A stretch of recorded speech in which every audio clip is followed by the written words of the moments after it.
படம் எப்படி இருக்கு? ஓகே, நான் நல்லா தான் இருந்துச்சு. ஃபர்ஸ்ட் ஆஃப் பயங்கரமா இன்ட்ரோலாம் என்ன கொடுத்தாங்க, செகண்ட் ஆஃப் வேற லெவலில் இருக்கும் அப்படின்னு பார்த்தா நிறைய லேக் இருந்தது. செகண்ட் ஆஃப் ஃபுல்லாகவே சாங் தான். அவங்க சொல்ல வந்த விஷயத்த கரெக்டாக சொல்ல ட்ரை பண்ணானுங்க. ஆனால் நிறைய நடுவில் பாட்டாவே வச்சனால நம்மளுக்கு பெருசாக புரியல. கிளைமேக்ஸ் நம்ம எதிர்பார்த்து போல இப்படிதான் முடியும், எதுவுமே முடிக்காம முடிக்கணுமே மாதிரி முடிச்சுட்டாங்க.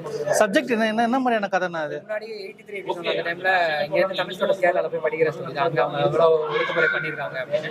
அதை எதிர்த்து ஒரு கட்சி ஆரம்பிக்கிறப்போ அங்கே அவங்களுக்கு என்னெல்லாம் நடக்குது, அவங்க அரசியல் அதிகாரத்தை வச்சு கேரளா போவாங்க, தமிழ்நாட்டோட மக்கள் என்னெல்லாம் பண்ணாங்கன்றது கான்செப்ட். அதை ஃபினிஷ் பண்ண விதம் இன்னும் கொஞ்சம் பெட்டராக பண்ணியிருக்காங்க. சும்மா ஒரு படத்துக்காவது ஏதாவது ஒரு ஃபிக்ஷனோட முடிச்சிருக்கலாம், அது அப்படியே ஓப்பன் எண்டிங் மாதிரி விட்டது பெரிய மைனஸ் ஆயிடுச்சு. ஜிவியோட இந்த கதாபாத்திரம் அமைஞ்சிருக்கு, இன்னும் கொஞ்சம் பெட்டராக பண்ணலாம். ஜிவிக்கு வந்து அந்த எமோஷன்ஸ் வந்து படத்து ஸ்லோ மோஷன் வரும்போது நல்லா இருக்கு, பட் அந்த எமோஷன் வந்து இன்னும் கொஞ்சம் பெட்டராக பண்ணோம். அவருக்கு அந்த மீடியம் வரல. இந்த படத்தை என்ன மிஸ் ஆச்சுன்னு